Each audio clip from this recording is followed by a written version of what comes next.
Top of the evening to you, ladies and gentlemen, boys and girls. We're going to do a little continuation in the ongoing saga. We ran the 500i bone stock against the 572 bone stock. I put the Insano SS zip kit, which is fourth on the list of 6 of the standard zip kits that I do. So we have a modified combustion chamber and the flow tricks added into the equation. We watched it run in stock form against the 500i. It was a second and a half to 2 seconds slower. We have the exact same bar and chain happening right now. 32-inch steel lightweight with some full comp. It's actually some Windsor chain, some of my old falling chain. But the 500i is warmed up nicely, and we had snow this morning, but it's receded up into the higher elevations. But it's relatively cool. So we're going to run the 500i, we'll swap out the bar and chain, and then we'll run the Insano SS 572, which I think is going to be doing some winning here.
So the 500i may have had the worst of it with the knots, but it's up 1.1 horsepower in stock form between the two of them.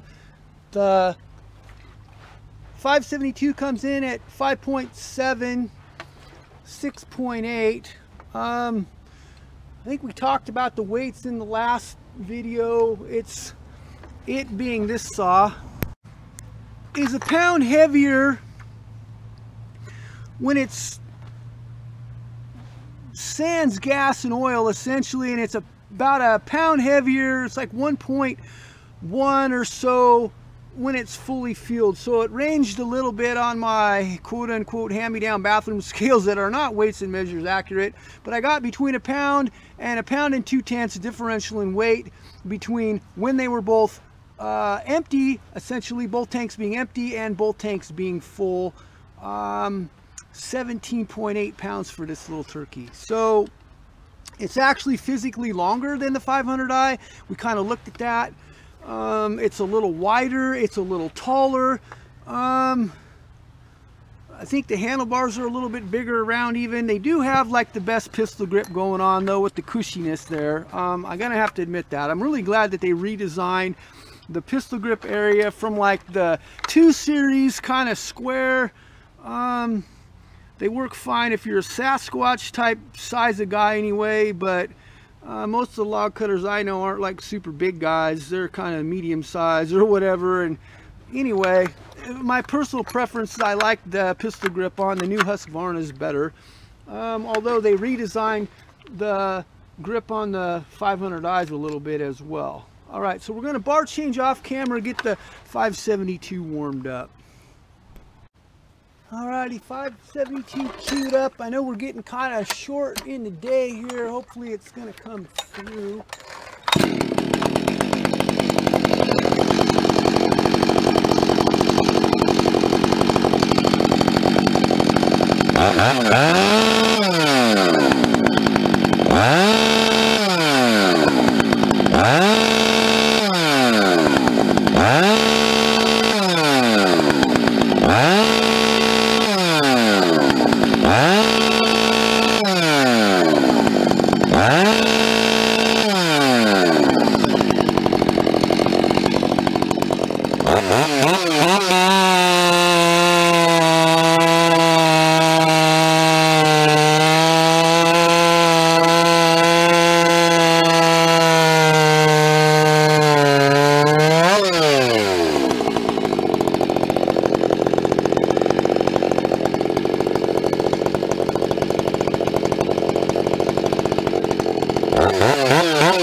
Okay, we're running out of daylight like I said. So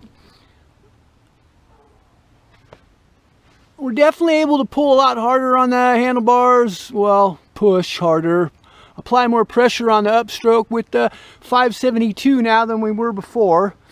With any luck, it'll be running at least as fast as the 500i. I'd like it to be running a little bit faster if possible, but we were giving up 1.1 horsepower in the beginning. So phase one of the R&D testing, Insano SS 572, they have a 39 millimeter stroke by 48 millimeter bore, so there's some pretty good piston acceleration speeds coming off of the bottom end, but it still winds up pretty quick. 500i has a 34.6 millimeter stroke by a 54 millimeter bore, way over square.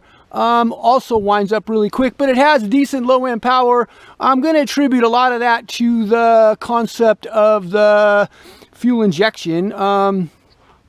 That's helping with the atomization of the fuel, in my humble opinion. But anyway, we're going to have to check the description for the timed runs and see what we come up with. The wood, that we're dealing with right now is some old standing dead pine. That cut right there is about 22 inches or so. And I'm still working on getting my chains dialed in. Thanks for watching this session. Have a blessed day wherever it might be on God's green earth.